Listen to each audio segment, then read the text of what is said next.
Welcome to this program that we have organized for you all. I'm Daya sir, and I'm sure that you have seen my promotion that we did. So what we're here is mainly to see how we're going to tackle the O-level exam, the maths exam. And we are going to do it in a very structured way, in a very orderly manner, so that even people who are on the weaker side can bring themselves up into a level where you can be in the B's and A's. That means 65 and 75 and above. Right? For that, what do you need to do? You need to practice more and more questions. And the next 6 months is going to be the pathway to your next level. We are going to do 6 months of good questions, thorough questions that you're going to you can expect in an O-level exam. So we have done this for the last, I've been teaching for the last 10 years, done questions and questions and questions for so many children. And the results have always been so fruitful, And when they come after 4 months from the exam and say, sir, thank you so much, you have done so much for us, it gives you a feeling of accomplishment. So, but I don't want to talk about myself. I'm here to take you guys to that level, right? So we want you to do well, and for that you need to work according to the plan that we have. Right? We have to do questions. You have to do questions. There might be even very simple questions. You must be thinking, oh God, why do I have to do this? But you won't believe sometimes these small, very simple questions are questions that will come in paper 1 of your O-level exam. Right? And it might be something to do with grade 7, grade 8 work also. Right? But we have to do all of these questions. Paper 1 consists of two parts. Part 1, questions, 25 questions of short answer questions, and each carrying 2 marks. So you're going to get 50 marks for part 1 of paper 1. Then you're doing another 5 questions, each one carrying 10 marks. That will give you another 50 marks. And that paper 1 consists of 100 marks. 100 marks. Questions which you can easily do. I'm telling you, everybody can do. It is all here. I can do, and you can do also. Right? Be confident. I'm sure you guys will do it. Right? So 100 marks there in paper 1. Easy questions. There might be little tough questions, but the structure is same. If you go through the last 7, 8 years of questions, you will see it's the same structure. Part 2 of paper 1, fractions. Then second question will be with area, arc length, and so on. Third question, something to do with probability, probability, then pie charts, statistics. So very easy questions which are easily can be done, right? So that is part 1, paper 1, and paper 2, you will see 12 questions they are giving you, and you need to choose 5 questions in part 1 and 5 questions in part 2. Again, the same structure: graphs, arithmetic progression, geometric progression. Then you will get some questions on 2 questions on geometry. Geometry is 10-mark question, compulsory. So out of the 12 questions, 2 questions are geometry, and you will have to choose 1 question. So that is a 10-mark question. Definitely you cannot leave one out. Right? So you will have to attempt to do that. Right? So geometry is a compulsory question. Then there is construction using compass, ruler, and your construction of the different figures. Right? So all that you will have to practice now. Start practicing and slowly get through into the exam. Right? So that is what we are going to do. I'm not going to waste too much of time. I'm just going to quickly get into the questions. Right? So we'll start off. One more thing, just want to tell you, we'll be sending you a tute like this with all the questions covered. So soon as you register yourselves and pay, with the backend team will talk to you regarding that. So you need to, we will be sending you this through post. So you don't have to worry about taking printouts and so on. Okay. So it will be sent to you by post soon as you register yourself with us. Right. So within a week's time, you should be able to get that. So you need to act fast. Soon after you finish the class, you will go ahead and register, and that you can speak to the backend. They will help you out with that. Right. And then secondly, we are going to do questions, online questions, which I have planned out. So maybe in the third, fourth week, every 4 weeks, we will do a question, online questionnaire, where you will do a small mock exam, and therefore you will be able to assess yourself where you stand. Right. So that is something that we will work on going forward. Okay. So that is something that you can do online. So what you need to do is you do the working and put the answer into the question, into the app or into the platform, and we will get the answers, and then we will let you know how much you have scored and so on. So that's the plan going. Right. So we'll start quickly. We'll start with paper one. So paper one, we'll start with the first question. It says, find the value of square root of 16 plus square root of 81. Right. So question number one, defining the square root of 16 plus square root of 81. Guys, please don't be shy to ask questions. That is the biggest mistake a lot of people do. It's going to be, don't let it be a one-way thing where I'm only talking, you guys are not responding. Okay, so let it be a two-way interaction. Okay, so we want to see what is the solution for this.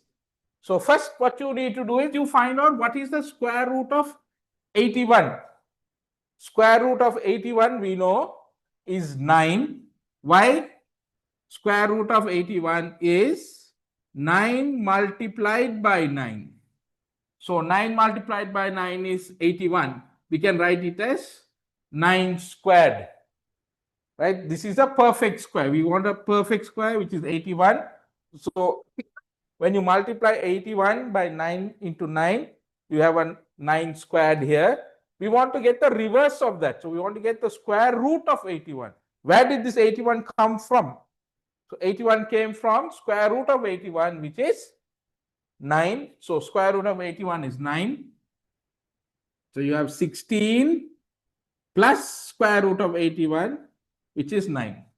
Then what you do is you solve this inside the surd. 16 plus 9 is 25. Now you still have a square root of this. So square root of 25. What is square root of 25? 25 again is a perfect square. 25 is a perfect square. So square root of 25 is 5. That is 5 multiplied by 5 gives you 25. So the square root of 25, your answer is 5. Okay. So we'll take,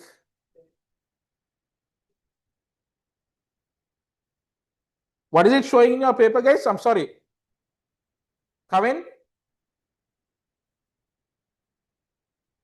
Is it showing as 18? Is it showing as 18?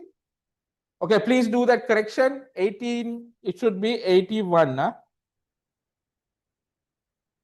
I'm sorry. This should be 18. There's a typing error in the presentation. Make it 81.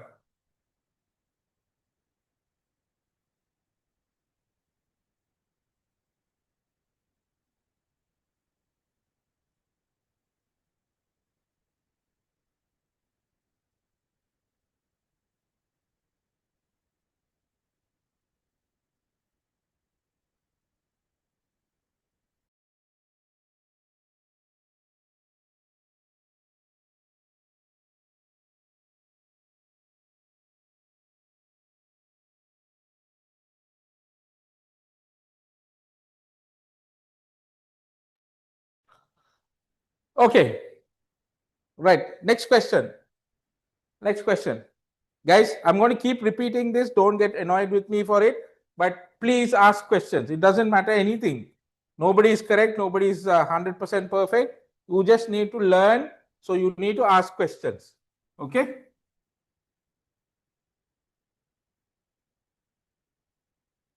Right. Question number 2.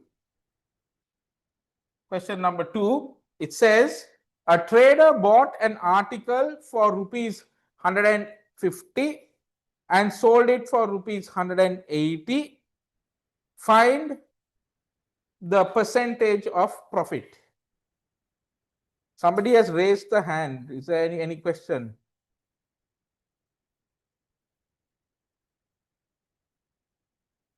Anybody, any question? I just thought I saw somebody raising a hand. Okay. Yeah, Fida. Fida has raised the hand. Why is that, Fida?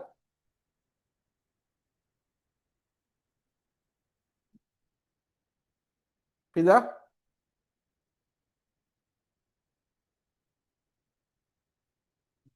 Fida, you have raised your hand. Any question? Okay. Right, let's go on. So they're asking you, what is a trader bought an article for 150, sold it for 180, find the percentage of profit. Okay, so first, what is profit? What is profit, guys? Profit is the difference between the selling price and the cost price. What is the cost price? Your purchase price or your production price. So a trader or a manufacturer, in order to survive, what they do is they make something and then they add a certain percentage, we call profit, on the cost and sell your product. So the difference between the selling price and the cost price is your profit.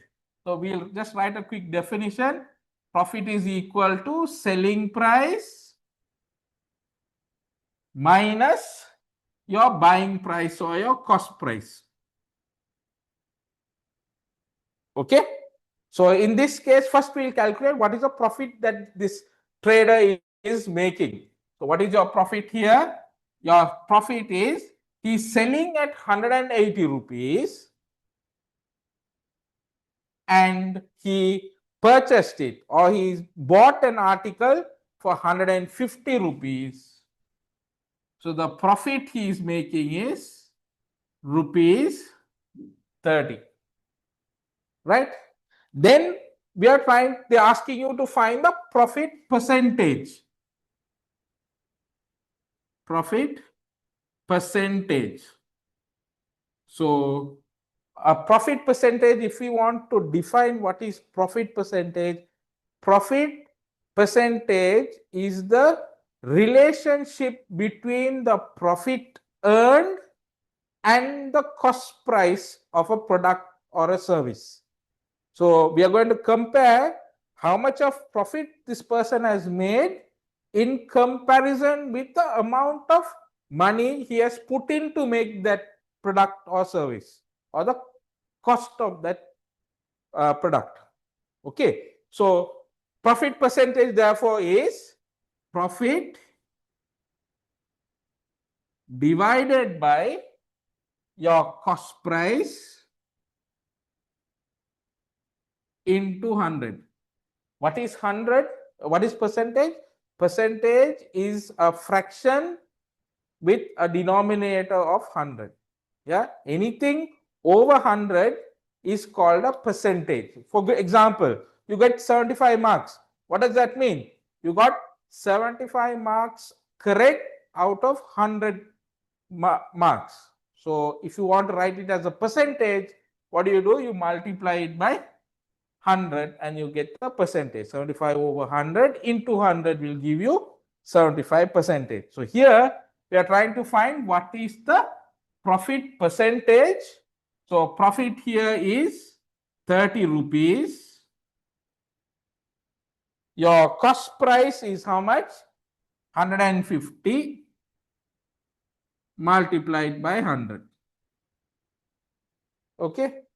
So 0 and 0 you can cancel. This 30 and 15 you can simplify. 30 divided by 15 is 2. 15 divided by 15 is 1. Then you can't simplify any further. Go and write the answer. 2 multiplied by 10 is 20%. So that is your profit percentage.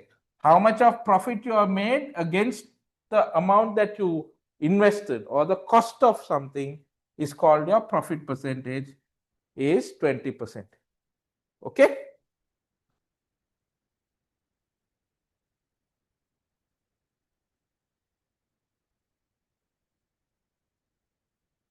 I just give it to you on the screen also.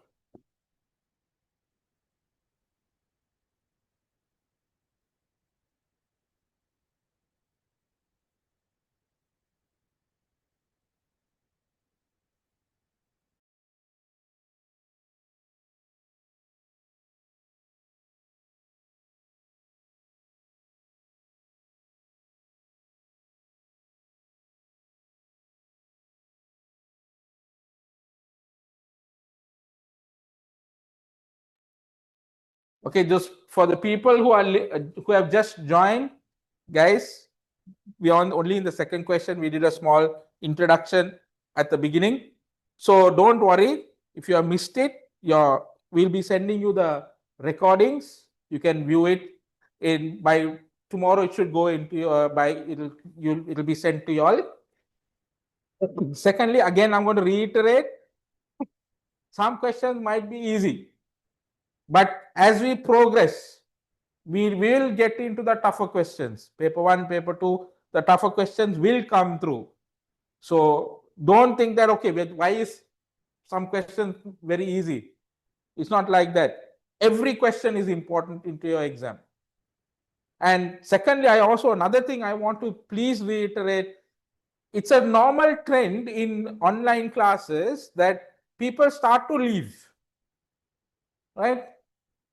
Guys, this exam is something that you guys are sitting for, not for anything else, right? So the questions, whether you do it in the first question or you do it 1.5 hours down the line in the class, though each and every question is important. Each and every question is very, very, very important. So don't think by waiting for 1 hour and slowly going away, it's going to help you. No way. Right? 6 months only, no? Just a little bit of sacrifice. Soon as you get an A, you're the one who's going to be very happy. Okay? Nobody else. Nobody else is going to be happy. You will be the one who can just put a tap on your back and say, I did it. Okay? So that is what we want. So please sit tight for 1.5 hours. Quickly we'll do all the questions, and then you guys will you'll see the results later. Okay, right, let's go on. Third question. Third question.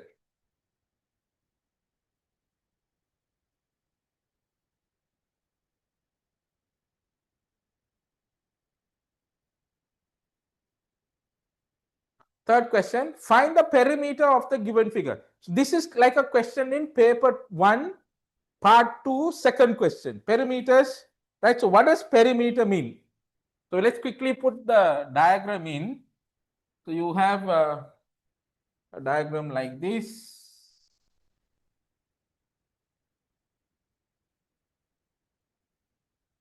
Please ignore my drawing.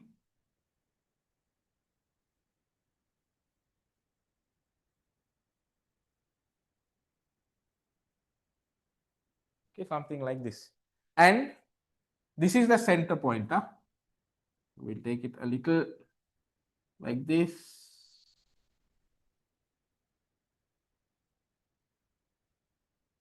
Okay, so we want to find the perimeter of this given figure. What does perimeter mean? Perimeter means the outer length of a figure. The external area, external lengths which are there in a figure is what we want, is called the perimeter. Now in this figure, you have this arc length, then over here you have another arc, and then you have another arc. So this dotted line gives you the diameter of this arc, and also the same time this dotted line is the diameter of this bigger sector also. So diameter is what? The straight line going from one side of the circle through the center to the other side of the circle. So the diameter is divided into two parts. I know you guys all know that. Diameter is made out of two radii. So this is 14. This side also will be 14. So we want to find out what is the perimeter of this figure. Okay. So what we need to do, what do we need to do? We need to find the arc lengths. We have three arc lengths. One is this arc length, this is your second arc length, and this is your third arc length. Right? So arc length, I'm going to divide this arc, in order to find the three arc lengths, I'm going to divide it into three figures. I'm going to take this figure as A. I'm going to take this figure as B. And this figure I'm going to take as C. So I'm going to find the arc length of A, that is this, arc length of B, which is this, and arc length of C, which is this. So once you add all the three arc lengths, you will get the perimeter, which is the exterior lengths of this figure. Okay. So how do you calculate arc length? I'm talking about arc length, arc length. How do you calculate the arc length? Arc length formula is theta over 360. Now what is theta? The central angle. So if you take this semicircle, the central angle is this. How much is it? Semicircle central angle is 180 degrees. Central angle of a circle is how much? 360. If you have a semicircle, the central angle 180. So here we have three semicircles, 1, 2, and 3. So the central angle is theta, which is 180 over 360 into 2 pi r. That's your formula, right? So let's find out the arc length of A. Arc length A is equal to, central angle is 180, 180 over 360 into 2 into pi into your radius. Now guys, if this is your semicircle, this becomes the radius of A. So radius is 14. Right? Let's simplify. 180 and 360, you can simplify, it becomes 1 over 2. This 2 and this 2 we can simplify. This 7 and 14 we can simplify. 7 divided by 7 is 1. 14 divided by 7 is 2. 22 multiplied by 2 is 44 centimeters. Right? This is arc length of A. So we can write this down if you want. This is 44. Then we are going to find the arc length of B, which is this. Again, we'll write that down. Arc length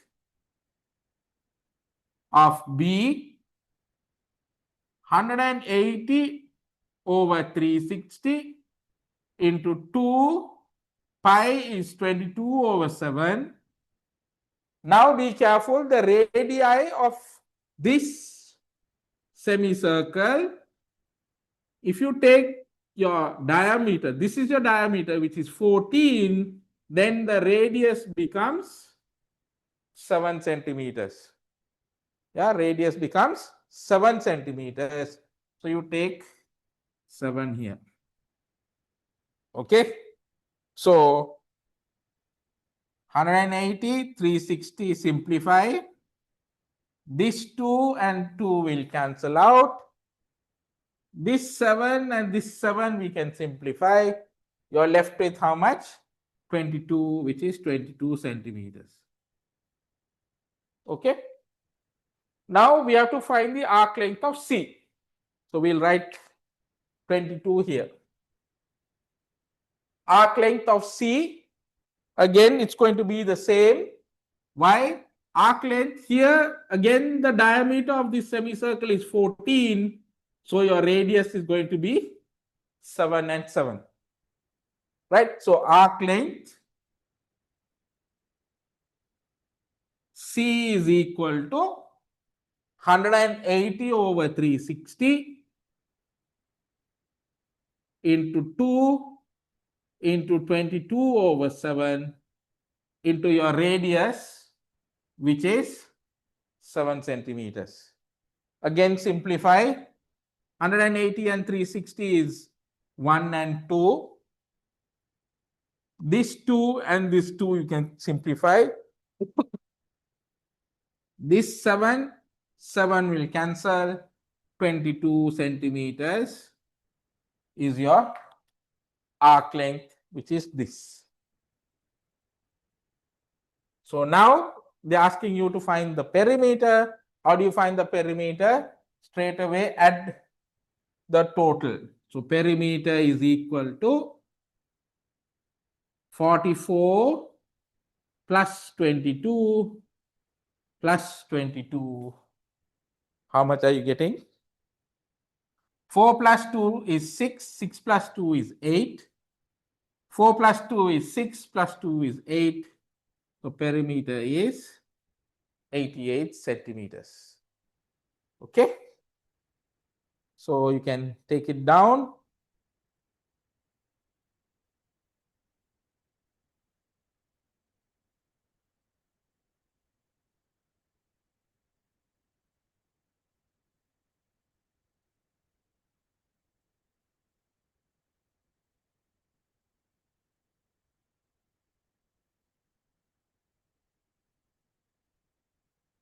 We'll just switch this around because we have named this as A and B. So we'll take this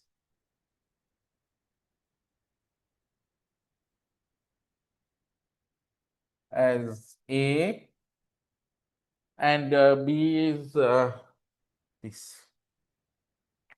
Okay.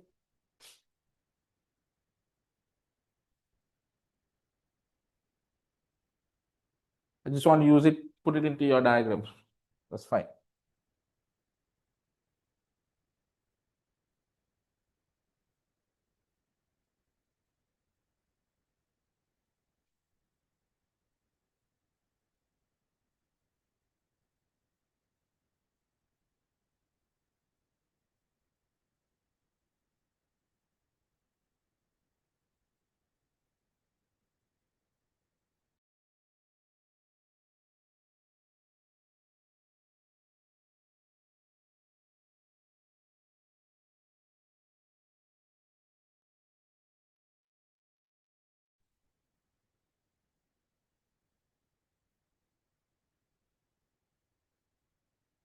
Guys, any questions? Any questions? Please ask. Or if you're feeling shy to ask, write it down. We'll discuss it in the last 5 minutes. Okay? Right. I think let's go on to question number 4 now.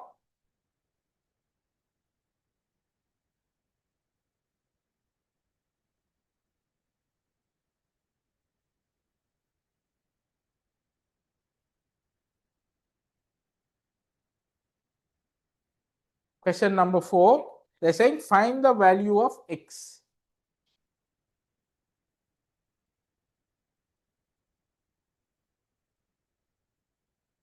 Find the value of x. You have a diagram like this.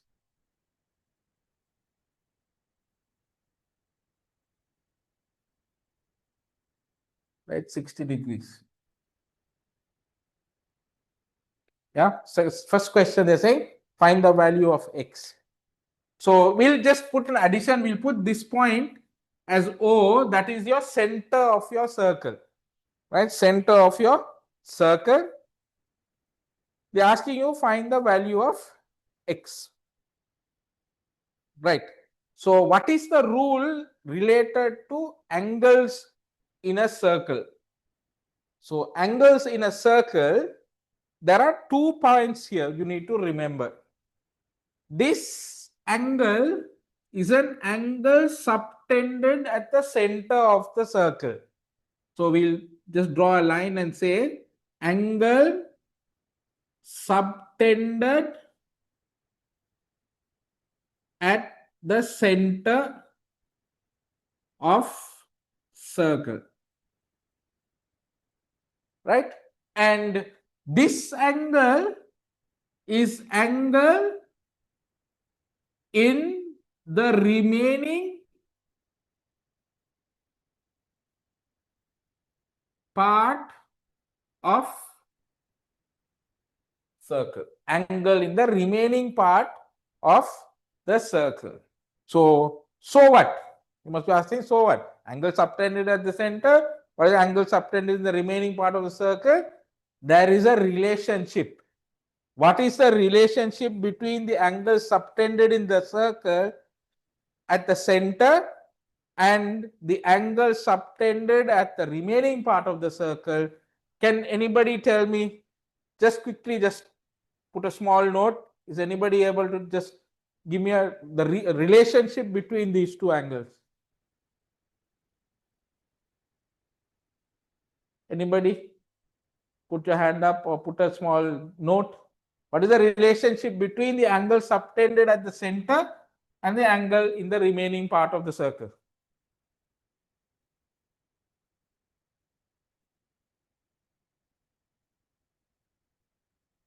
I can't see anybody. Yes, Sriram. Sriram, what's the relationship, Sriram? Sriram?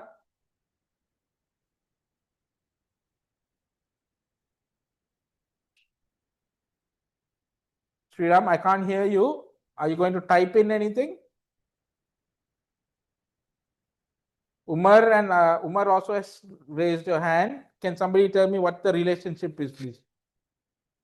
Who has said?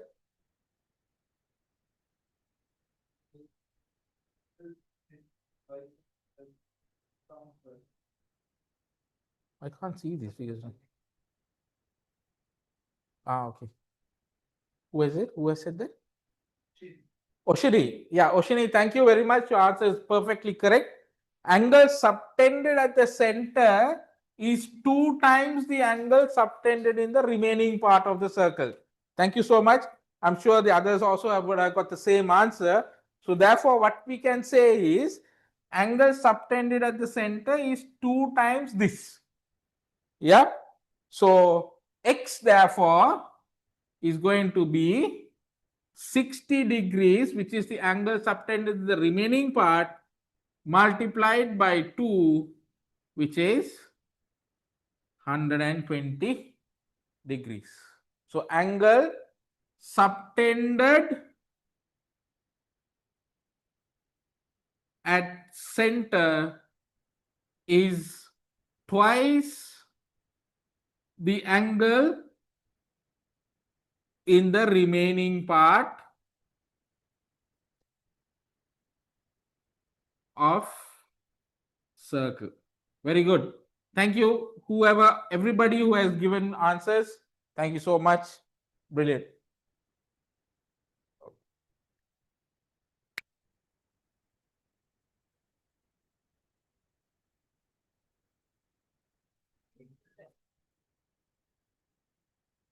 It's 100%. Okay. Thank you. Super. Right. So we'll give the answers. I'll give you on the screen also.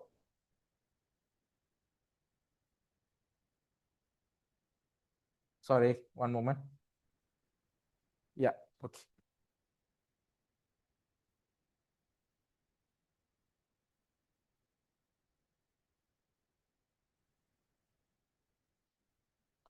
Guys, what we did was we gave you permission to unmute and speak up. So please be aware of that other people are also around. Your background sound might come onto the screen into the class. So please be very careful in when you unmute. speak up, ask the question, and then we can quickly unmute yourself. Right? Mute yourself, sorry. So can we go on to the next question? Can we go on? Yeah. Thank you so much. I'm seeing good feedback. Huh? Very good. Right, let's go on. Fifth question.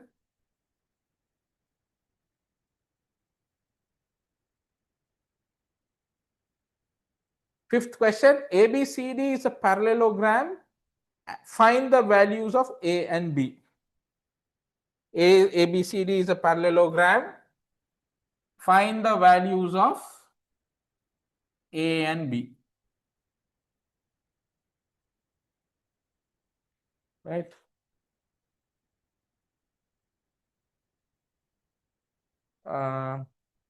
ABCD.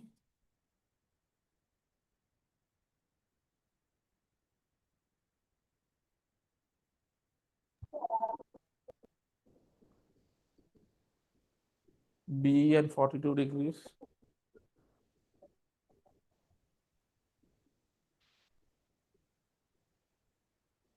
B and these two sides are equal, and they're asking you to find out A, and one more figure they have given is 40 degrees.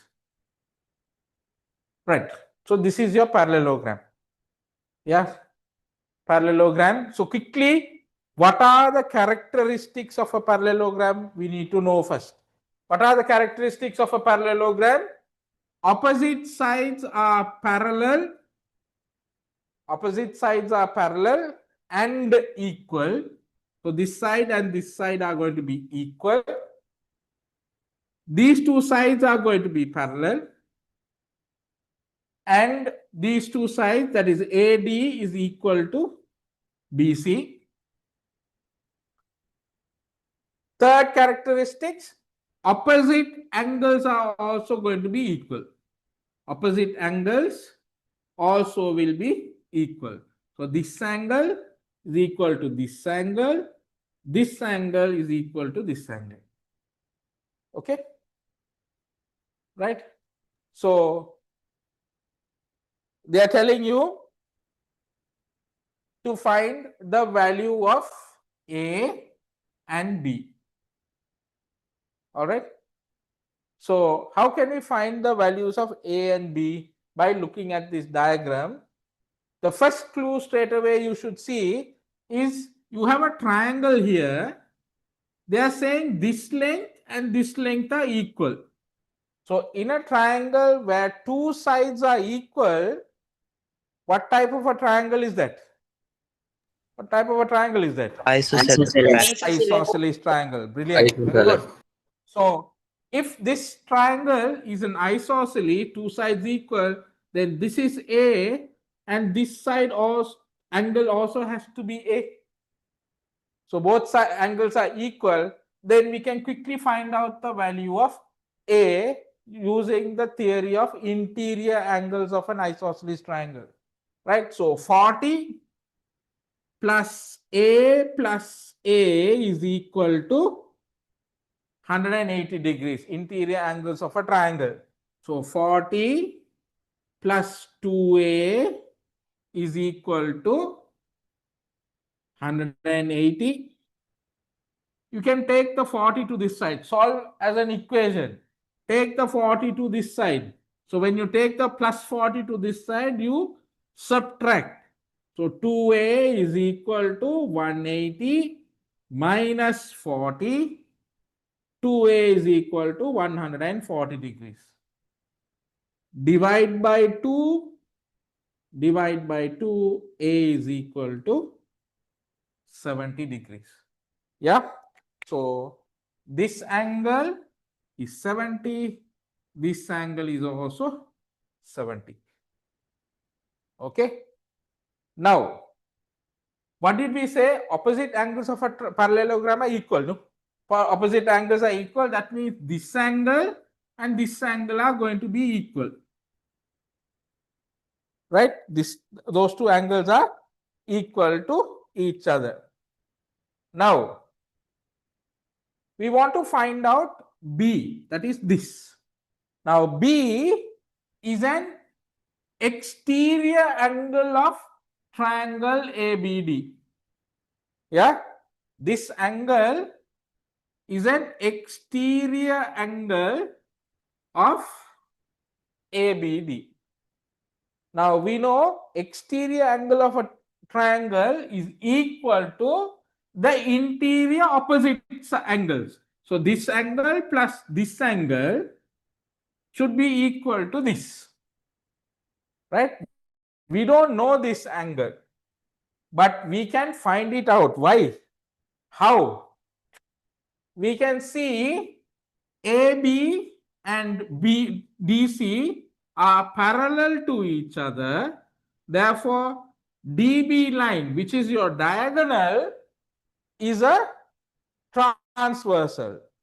So when it's a transversal, this angle and this angle become equal to each other. In which way? Can somebody tell me in which way they are equal?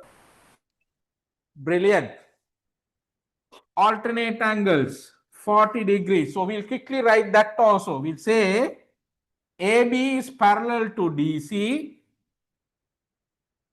AB parallel to DC. Therefore, ABD angle is equal to BDC angle. Why? Alternate angles. So 40 degrees is this. This is also 40. Now we can quickly find out B. Why? B is your exterior angle of the triangle. So exterior angle is equal to your interior opposite angle. So B therefore is equal to 70 plus 40 sum of interior opposite angles, right? 70 plus 40, B is equal to 110 degrees. Got it? Not difficult. Easy stuff. A and B. Quickly take it down. I'm sure you guys would have done it already.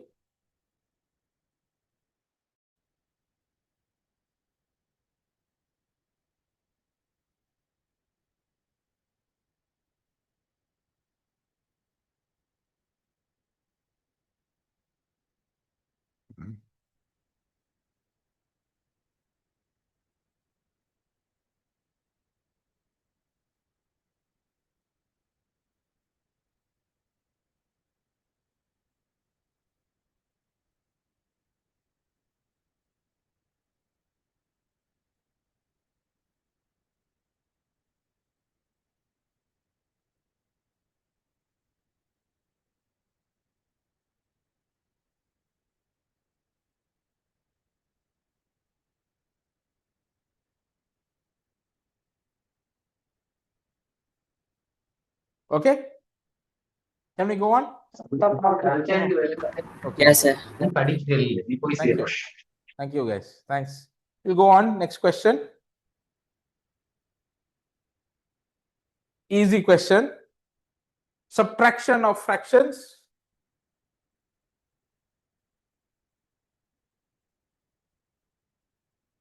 Certain questions I'll go quickly because I think you don't need to go in detail. So question number 6, 7x minus 5 over x is equal to 1 over 4. Right? So you are doing a subtraction of fractions here. So when you do subtraction of fractions, you have to make sure that the denominators of the two fractions are equal. So in this case, both the denominators are same, so no problem. You can go ahead and simplify the numerators. So x becomes your common denominator. Simplify your numerator. 7 minus 5 is 2 is equal to 1 over 4. Right? 1 over 4. Right? So then now you need to find out what is the value of x. So in order to find the value of x, what do you need to do? You just need to cross multiply. right? Cross multiply. So 2 multiplied by 4 is equal to 1 multiplied by x. So 1 multiplied by x is how much? X. X. 2 into 4 is 8. So your answer therefore is 8. Okay.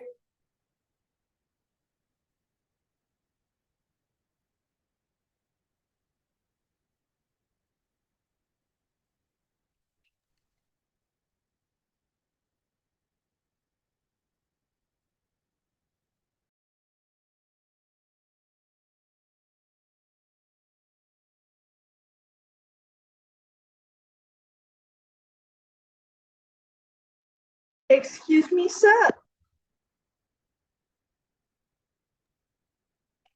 Yeah, go on, tell me. I'm equalize all the denominators. Will that work? Equalize the denominator. You're saying x plus x as 2x? No, 4. I turn every denominator into 4x. You can't get 4x, no? This side of your equation is equal to this x, this equation. So this side of the equation. It's like this. Basically, what you're doing is 3 over 5 plus 1 over 5 is what? Denominators are same. So you put 5 here. You simplify 3 plus 1 is 4 is equal to, so this side is going to be here. So you can't take this x plus, you can't take, what you're saying is 2x over is equal to 1 over 4 and then you have written this as 4x. Is that what you're saying? Guys, whoever's who asked me that question? Only? Is this what you did? X is equal to 1 over 4 and you wrote this as 4x.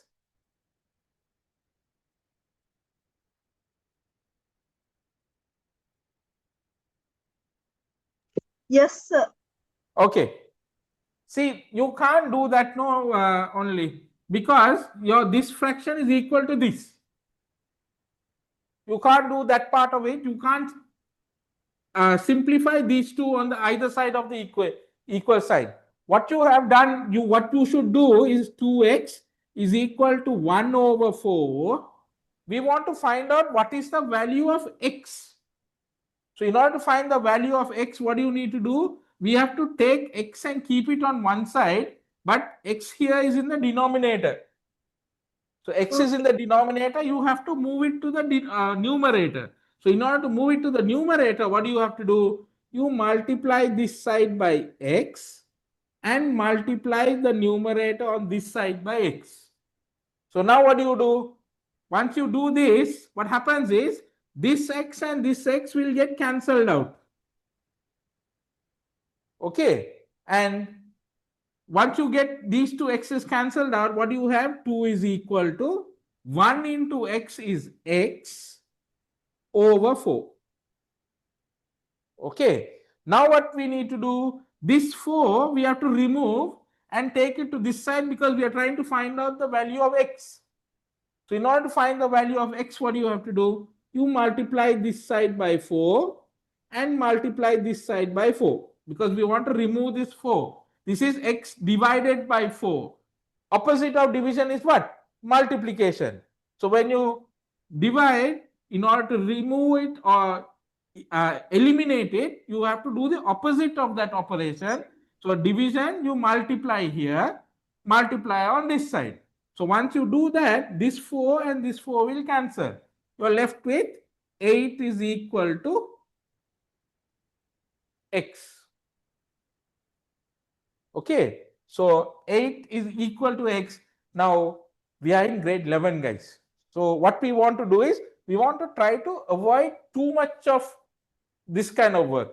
So what you can do is straight away when you have this situation like this, what you do is straight away you just cross multiply.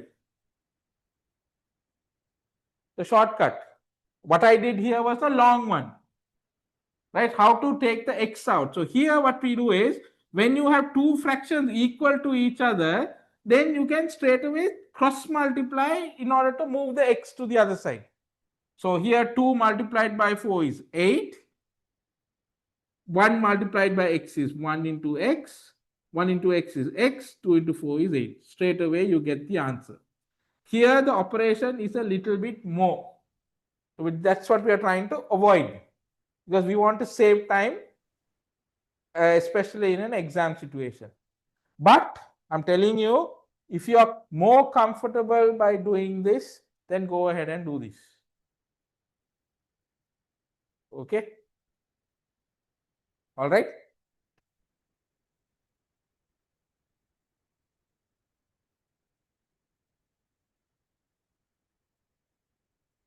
Okay? Right. So guys, just want to add something more, because we have time, but I just want to add something. This, because since it's the first class, we also have to let you know what the process is. We are going to do, you will have to register yourself by, there is a two-way program. So two-way method of payments. One is, it's going to be, this 6 months is going to be split into 3 months and 3 months. So the first 3 months, the fees, if you pay upfront, if you pay in advance, what we will do is we will send you the tute by post, so that you don't need to take a printout. Plus, there will be a small booklet with all the formulas that is required for your O-level exam. So it's like a small shorthand book which will give all your formulas, the logbook, and the cosine, tan, and all those tables. Everything will come in a small booklet with the tute. We will post it to you if you pay upfront. So now the fees is like this. If you're going to pay on a monthly basis, it's going to be 2,000 rupees per month, right? And if you're paying on a monthly basis, what happens is, this tute will not be sent to you by post. We will be sending you the tute by PDF, and you will have to take a printout of it. Okay? But if you make a bulk payment, now this is for your parents, you can tell your parents also. If you pay for the 3 months upfront, then you will get a discount, and the price will be 5,000 rupees for the 3 months. Okay, so you're going to save 1,000 rupees. One, you're going to save on your taking printouts of your PDF. Two, and thirdly, you will get a hard copy straight away. Right, so it will be posted to you. You can, all you have to do is take it and get ready for the exam. And no postage also, because that cost also we will take, we will bear it. So again, to tell you, if you pay upfront and register for the 3 months, the PDF, the tute plus the formula book will be posted to you. So you can just take it and then you're done with it. But if you're going to pay on a monthly basis, then what happens is, you will have to pay 2,000 rupees per month. So that will be 6,000. Whereas if you pay upfront, it will be only 5,000 rupees. And the disadvantage is, you will have to take the printout of the PDF. Okay, so just keep that in mind. And sooner you register, the sooner the tute can be sent to you all, and you can we can be ready for the next class next Wednesday. Okay, so I just keep that informed. You keep in mind, tell your parents, and you Excuse me, can take sir. the best decision. Yeah. How many classes per week? Per week we'll have one class, so that will be 4 classes per month. So we're going for a 6-month program. So roughly you're going to do close to 480 to 500 questions by the time you go into your exam. So that is quite a bit, and I'm sure you won't be doing so much if you're doing it alone, right? So it will be a thorough program with different questions, and then on top of that, you will be having exams also on a monthly basis. Sir, how long is one class for? We are hoping to do 8 to 9:30, 9:45. It's about 1 hour 45 minutes. Depends on the work. Okay, sir. Thank you. 1 hour 45 minutes max. Sometimes it might go to 2 hours also. So you can, but what my thing is, please keep 8 to 10 o'clock free on Thursday nights. 8 to 10, please keep it free, because we might have to push it beyond the 1.5 hours, maybe 1 hour 45. It depends. So on the same day, right? Sorry? On the same day, right? Yeah, there's no change on Thursdays. It will be on Thursday night, starting at 8 o'clock. So I eagerly urge you all to please log in on time. Don't get late, so then we don't have to waste time. So we quickly start at 8, go on till 9:30, 9:45, and then we can call it a day. So we can do as much questions as possible. Okay? Sir, how can we register ourselves? Everything will be sent you by the link. Just through the, you have registered already, so the backend team will send you the details of payments and so on, and you can just automatically do that. Okay? Any other questions?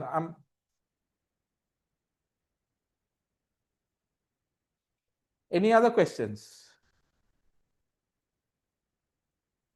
Any other questions?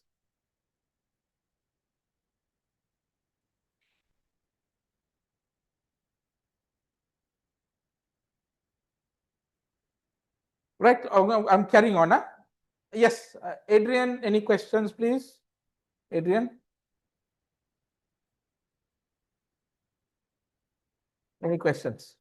Guys, please tell your friends. You can invite anybody to come. Just tell them to come and join the class. I'm sure it will be very fruitful. I'm telling you. The reason why I tell you through experience. Okay, just give me a few minutes, because it's our first class. I just want to tell you, my son is also doing his O levels with you all. Today, unfortunately, he couldn't join, but I'm also stressed up. I also want him to do well. He plays rugby for St. Thomas's College, right? So he's got to balance his studies as well as he's got to balance his sports. So I give him that freedom to do it. And I'm sure your parents also have given the freedom to you all to do that. Okay? But my thing is, I always tell my son is, don't go to a class because I am telling you to go to a class. Right? That shouldn't be the case. Go to a class because you want to go to the class and you want to do well. Okay, don't think I'm advising you all, but I'm going to advise you. You guys are like my children, because my son is also in your class. Right? Go to a class because you want to go there, you want to study, and you want to do well and get good marks. Don't wait till the parents come and push you from behind. You go to this class, go to that class. Don't do that. Don't wait. You guys are big children now. You guys should take that initiative and go for classes. Okay? Right. I'm not going to waste any more time. Let's go on. Question number 7.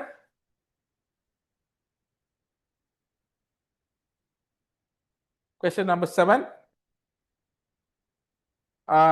What is the question?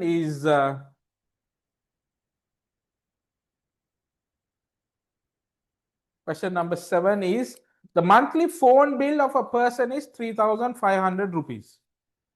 If 15% of VAT is added, what is his total monthly bill? Okay. So what is VAT? VAT means value added tax. It is an indirect tax placed on the individuals of a country by the government or whatever. So they take this tax to run the day-to-day business of the country, to pay doctors, pay teachers, pay the army forces. So they need money. So they tax the people, and VAT is another form of tax, and it is called an indirect tax. Okay. So VAT, how do you calculate VAT? Let's quickly write the formula. VAT is calculated as cost of goods or services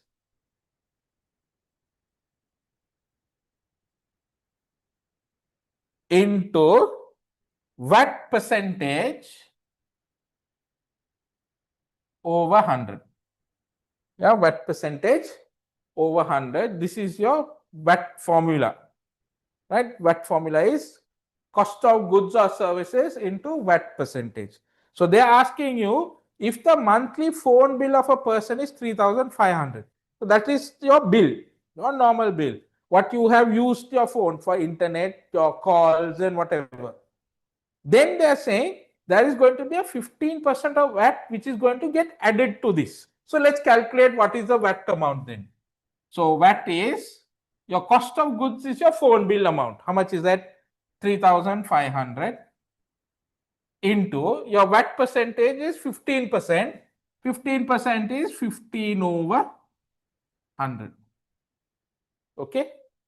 So 3 zeros cancels. 3 zeros cancels. 35 multiplied by 15. 5 into 5 is 25. 175. 0. 35, 5, 12, 4. So 425. Is that correct? 5, 12 and 1, 425. So 425 rupees is your VAT amount. Okay? 0, 35, 5. Okay. Right. So what is going to be your total bill now? Total bill is 3,500 plus 425, which is 3,925. Yeah, 3,925. Is there, if there's any calculation Excuse errors, me, please sir. let me know. Yeah, 525. It's 525, sir. 525. Whoa, sorry. 525.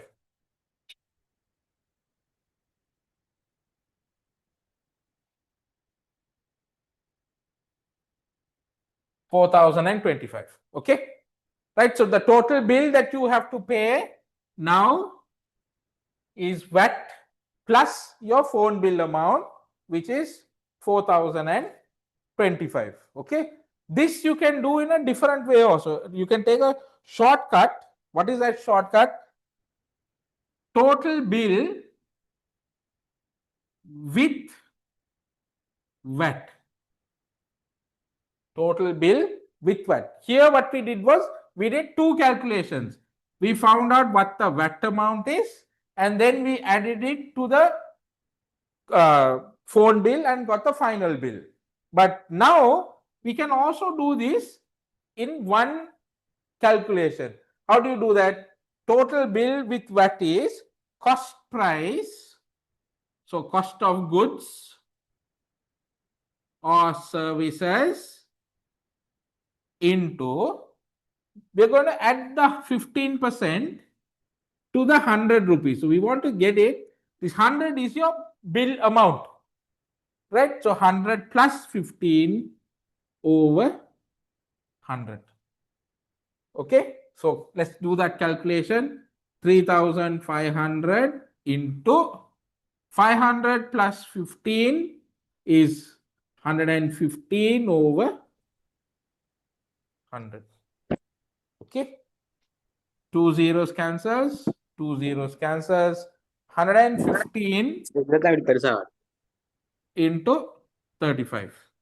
So 25, 2, 7, 5, 0, 15, Hello? 4, 3, 5, 12, 20, 10, you'll get 4,025.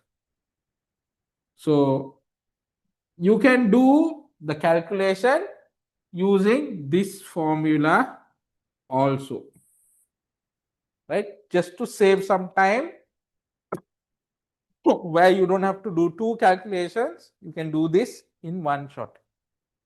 Okay. But most people are happy with this. Quickly they calculate the VAT, add it to the cost of the bill, and then give the total bill after that. Okay.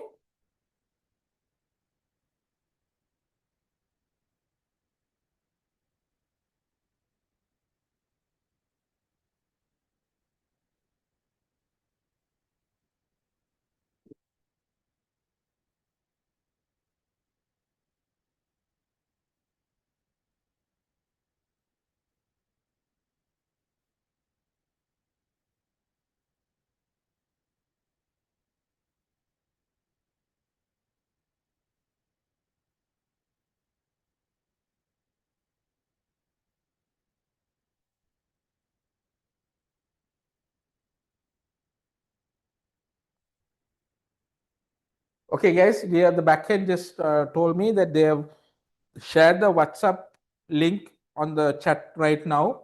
So whoever is not already registered or who have not joined the group, please do so using that link in the chat. Okay, so all details will be given through that.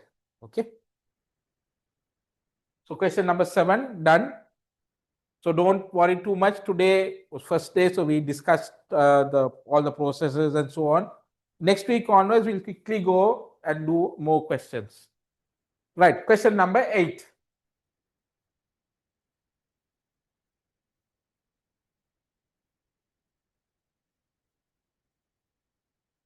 Right, question number 8 is a log question. Right, so if log base M16 plus log base M25 is equal to 2, right?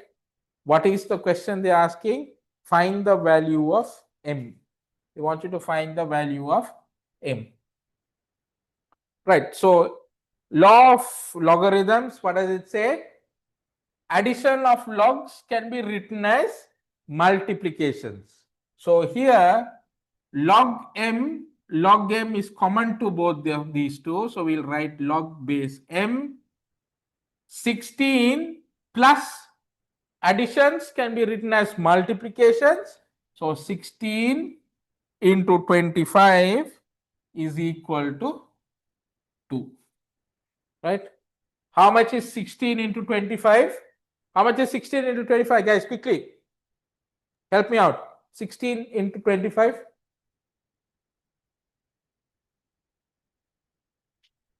25 multiplied by 16. It's 400, sir. 400. Good. 400. So log base m 400 is equal to 2. So if you want to write this now, we want to find out what m is. So we know you can write logs as indices also. So log base m 400 is equal to 2. So in index form, if you were to write it, is base m to the power of 2 is equal to 400. Isn't it? Base m, the log of any number is the index when it comes to index form. So log base m 400 equals to 2. M to the power of 2 is equal to 400. So if you want to find out what m is, m therefore is square root of 400. Why?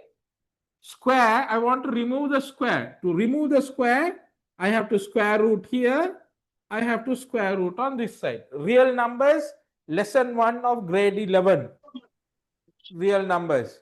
So when you square root on both sides to cancel the square. Right? So m is equal to square root of 400 is how much? 20. Everybody? 20. Good. 20. Square root of 400 is 20. Yes, sir. Okay, good. Square root of 400 is 20 multiplied by 20 will give you 400. Okay. Right. So m is equal to 20.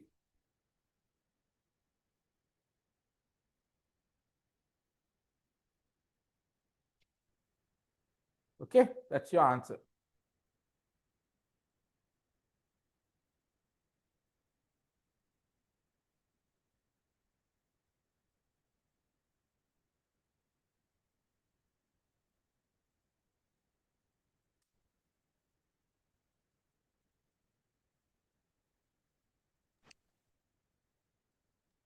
Thumbs Excuse up. me, Okay. sir. Can we continue? Excuse me, sir. Excuse me, sir. Yes. Go on. To about I can't hear you. I'm sorry. I can't hear you.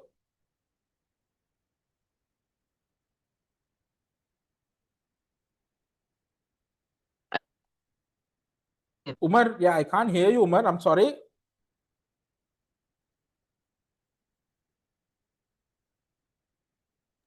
Excuse me, sir. Yes, go on. Sir, will you share the recording of the whole meeting? Yeah, definitely. Okay, thanks. Definitely. We will be sharing everything. Anybody else, any questions? Right. Shall we go on question number 9? Question number 9.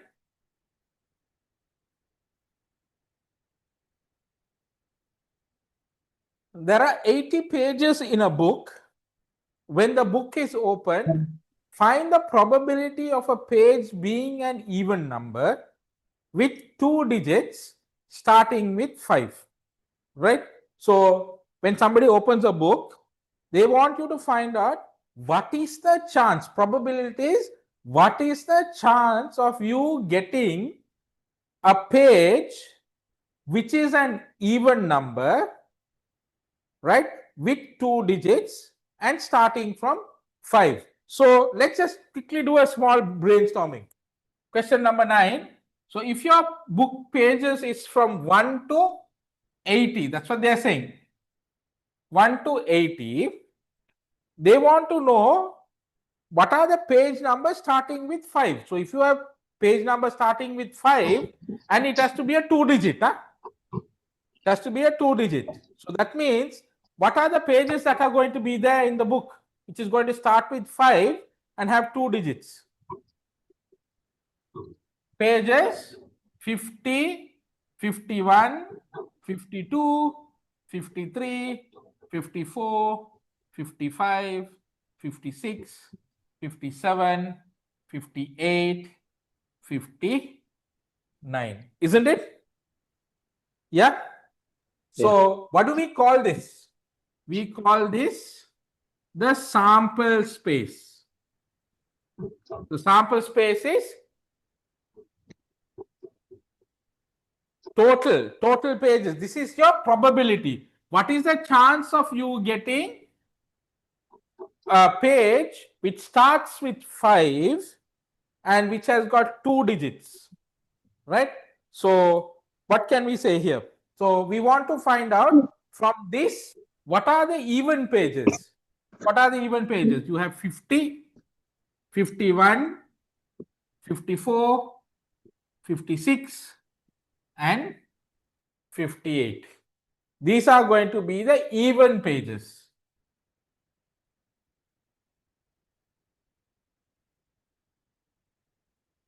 Isn't it? And what is your sample space? The total outcome. Your sample space, therefore, is, which is your total outcome, is 80 pages. Out of this 80, what is the probability that you're going to get an even number? So, probability of even page is how many? 1, 2, 3, 4, 5. 5 over your sample space is total number of pages is 80. So 5 out of 80 is your answer. You can simplify it if you want.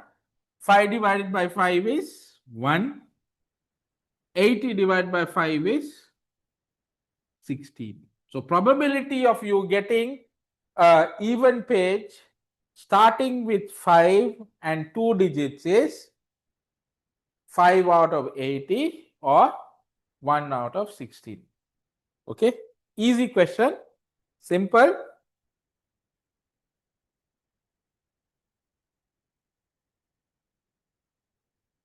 There you go.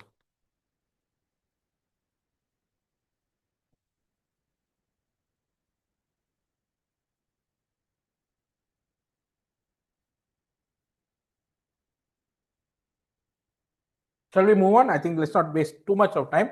We'll go on to question number 10.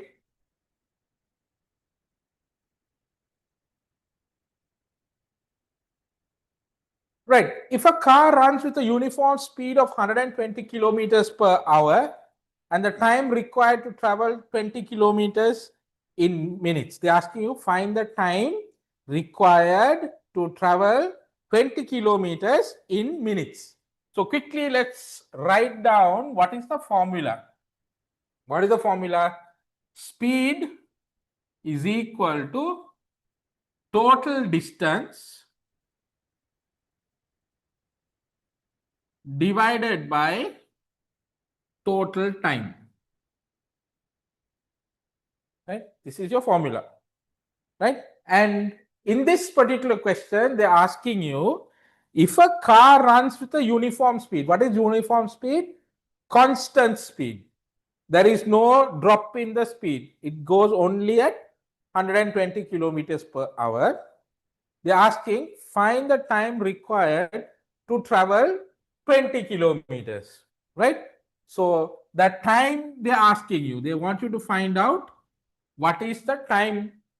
So you need to make total time the subject of the formula. So what do you need to do to make total time the subject of the formula? You bring total time to the other side of the equal sign, to the numerator, and you bring speed to the denominator. Okay. So let's see how we are doing that. So speed they are saying is 120 kilometers per hour is equal to total distance 20 kilometers per hour, and they're asking you what is the time taken. We'll put this as x. Okay, so we need to move this to the numerator, and this will come to the denominator. So time therefore is 20 kilometers divided by 120 kilometers per hour, right? So kilometer and kilometer will cancel out. Now we want it in minutes. So in 1 hour, how many minutes are there? 60 minutes. So if we want to find this in minutes, what you need to do is multiply it by 60. Right? So kilometers and kilometers cancels. 0 and 0 will cancel. 2 divided by 12 is 5. Sorry, 6. 2 and 12, you get 6. 60 divided by 6, we'll write it down. 60 divided by 6. So what is your time taken? 60 divided by 6 is 10 minutes. Why am I giving it in minutes? They want the answer in minutes. 1. And in order to find our time in minutes, that's why we are multiplying it by 60. Because in 1 hour, you get 60 minutes. So your time to travel 20 kilometers is 10 minutes. In 1 hour, 120 kilometers. In 10 minutes, therefore, is how many minutes, how many kilometers it will travel. If you take this 10 minutes, 160 divided by 10, yeah, 60 divided by 10, you're going to get 6 and then you divide this by 6, you will get 20 kilometers. This is the basic logic behind it. Okay. So you need to know this formula. You need to know this formula. Speed is equal to total distance and divided by total time. So in this question, they're asking you to find the total time. Maybe in another question, they can ask you to find the total distance. What they will do is they'll give you the speed and they will give you total time. That is a different type of question. Or they can ask you to find the speed by giving you total distance and total time. So you should be able to play around, make one of the three the subject of the formula and find your answer. Okay.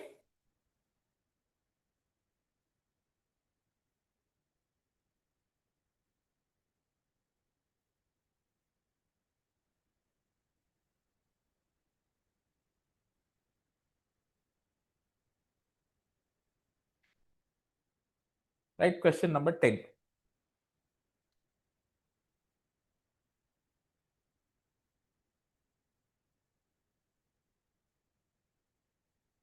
Let's go on.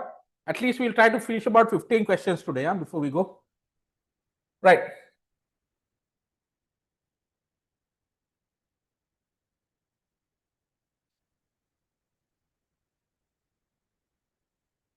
Question number 11. They're saying find the value of x. Find the value of x.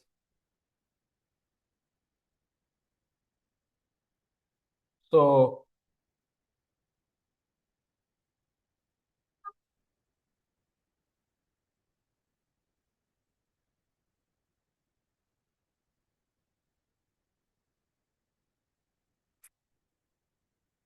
right. So we need to find out what the value of x is.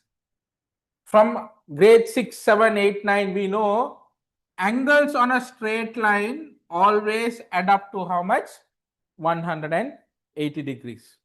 Angles on a straight line add up to 180. So we can straight away find out what is the value of this. So 180 minus 135. 180 minus 135 is 45 degrees. Right? So 45 degrees is this. Okay. Then you can do this in another way, but let's take the shortcut. So straight away, you know, 125 is your exterior angle here. Exterior angle here. So then 185 therefore is equal to the sum of your two interior opposite angles. Yeah, we did that a little earlier. So we know x plus 45 is equal to 125. So take x, you take 45 to this side. So x is equal to 125 minus 45. X is equal to 80 degrees. Right? X is 80. That is one way of finding it out. What is the other way? You find this angle also, angles on a straight line. So again, 180 minus 125. 180 minus 125 is 55 degrees. Yeah, so this is 55. Then you have an triangle. Your sum of interior angles of a triangle we know adds up to 180. So x plus 45 plus 55 is equal to 180. So 45 plus 55 is 100. 45 plus 55 is 100 is equal to 180. X therefore is 180 minus 100. X is equal to 80 degrees. You should get the same answer. But this is a little longer. This you can quickly find out. Okay.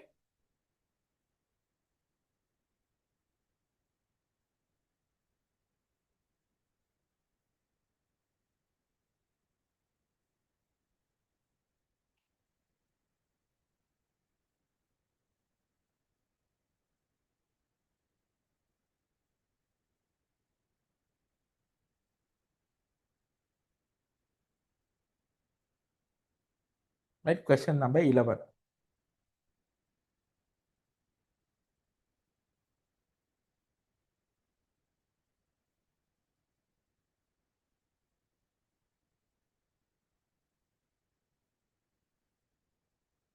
Right, let's go on. Question number 12. Question number 12.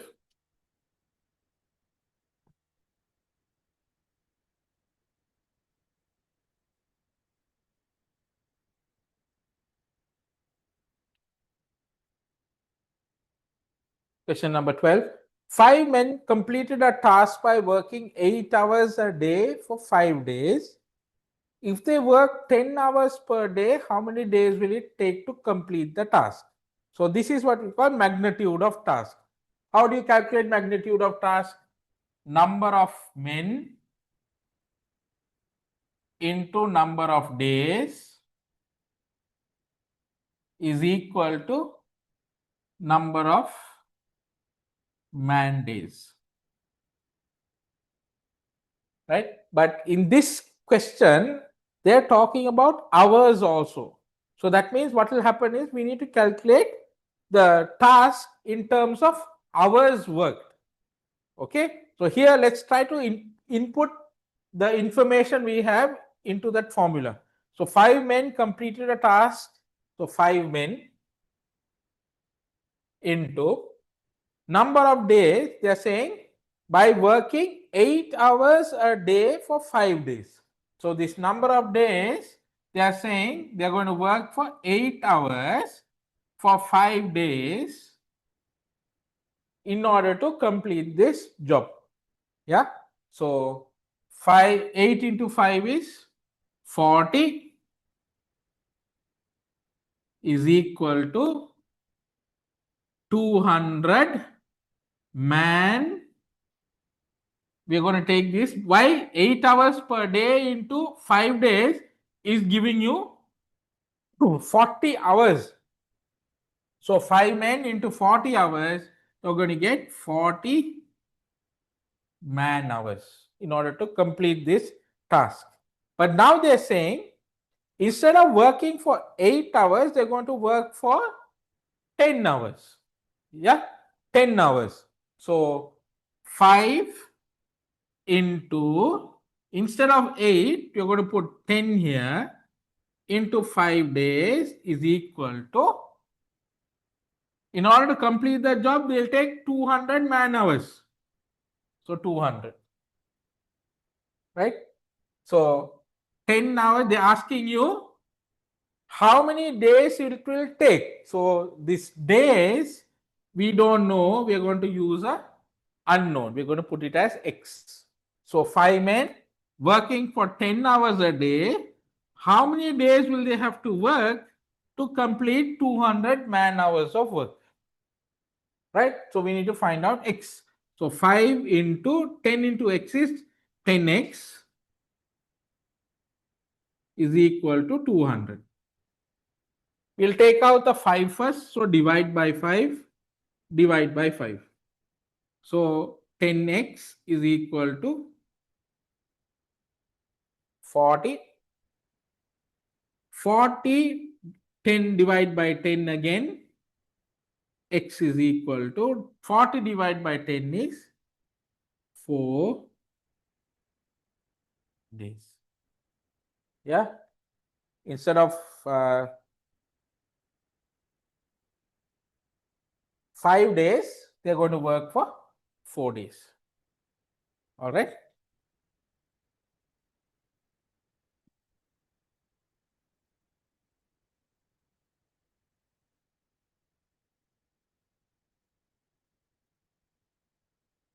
It's going to be your answer.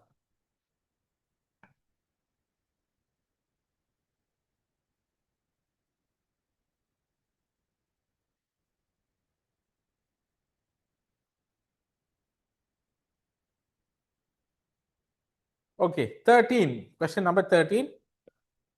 PQ is the diameter. Find the value of X.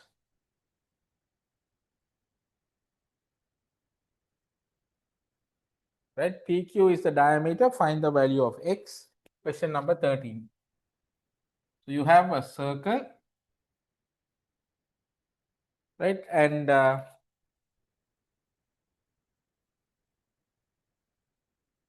PS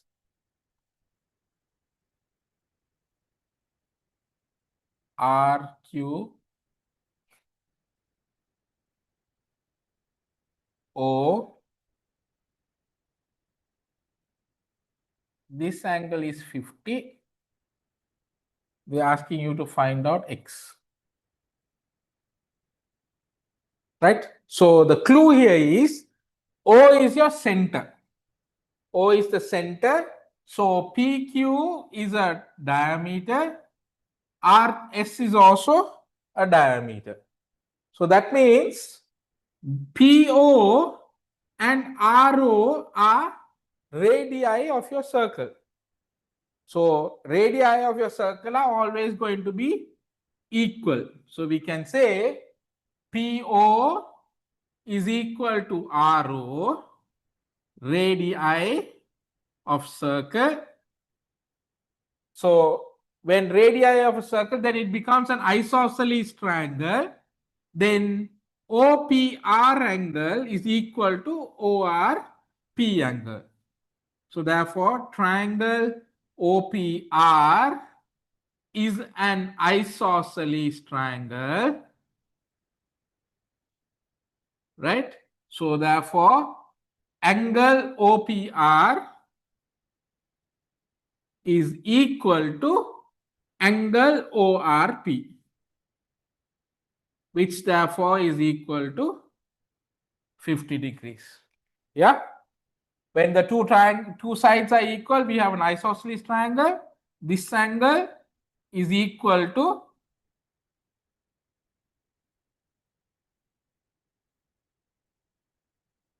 this angle is going to be equal to each other. Right? So now we know if we find out this angle, right? This angle is how much? The angle remaining part of a triangle. Right? So if this is 50, this is 50, then this angle has to be the remaining angle. And then we can see the relationship. What is the relationship? This POR angle is an angle subtended at the center of the circle. That's what we did in earlier question. What did we say? Angle subtended at the center is 2 times the angle subtended in the remaining part of the circle. This angle, that is PSR angle, this angle is angle subtended at the remaining part of the circle. This angle is the angle in the center of the circle. So it is going to be 2 times this. Okay. So we'll find out POR angle. POR angle therefore is 180 minus 50 plus 50, which is 180 minus 100 is 80 degrees. So this angle over here becomes 50. Then straight away we can find out this angle using the law of angles in a segment. So angle X therefore is X is equal to 2 times POR angle. Angle subtended in remaining part of circle. So X therefore is 2 times, sorry, X is going to be the remaining part, no? So X is going to be half of POR angle. This is going to be half of this. This is 2 times this. So X is going to be half of POR. So half into 50, which is 25 degrees. X is equal to 25 degrees.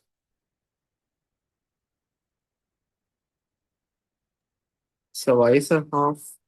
Sir, Sure. Why is that half?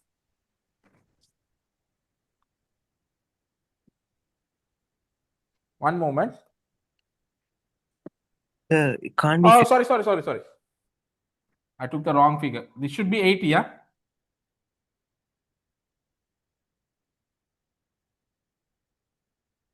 40 degrees.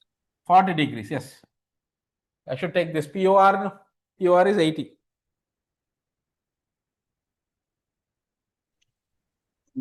Okay.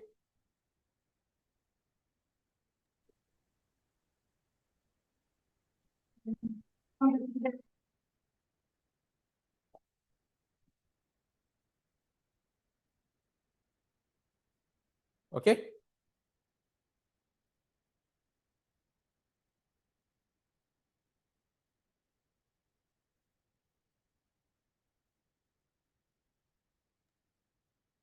Fourth, 14th question.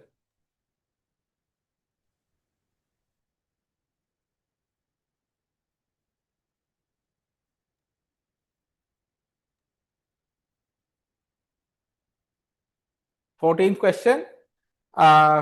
Sets. Yeah, sets. It says M is equal to, right? M is equal to X colon X greater than or equal to minus 5, less than or equal to 5, colon X is element of this, right? So guys, first and foremost, you need to learn to read this. What do they mean by this? This is called a set builder method, right? This is the set builder method, and you need to learn to read this first. What are they saying here? They are saying X is a variable. Okay. X is a variable.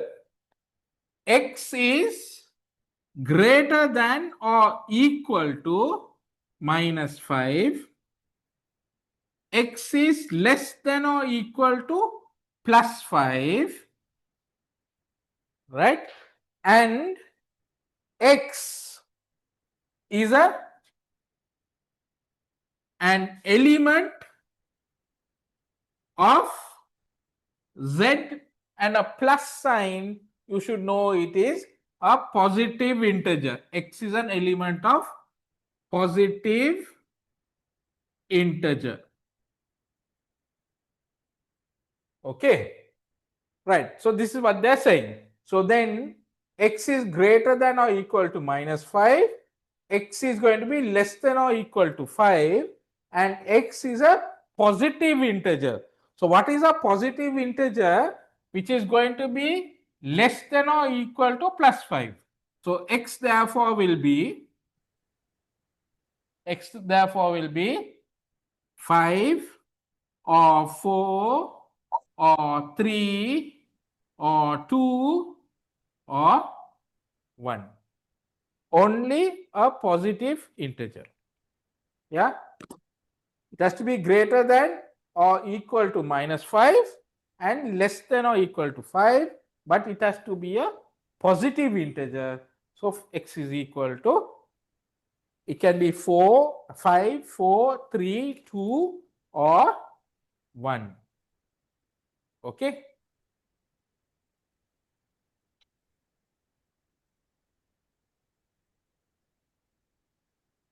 Okay.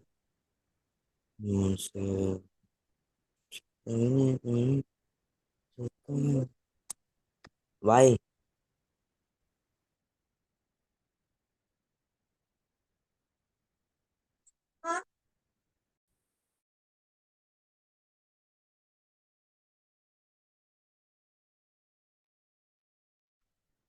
Right. Last question. We'll do 15th question.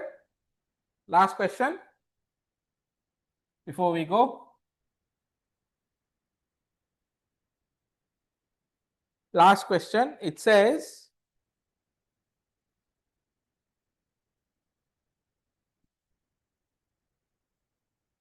make h as the subject of the formula. So now there is no h in your diagram. They have typed it by mistake.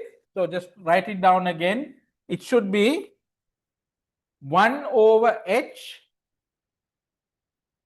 should be 1 over h is equal to 1 over x plus 1 over y. Okay, there's a typing error. Instead of h, they have put as x. Right. So the question there is they want you to find out what is the subject, or make h the subject of the formula. Right.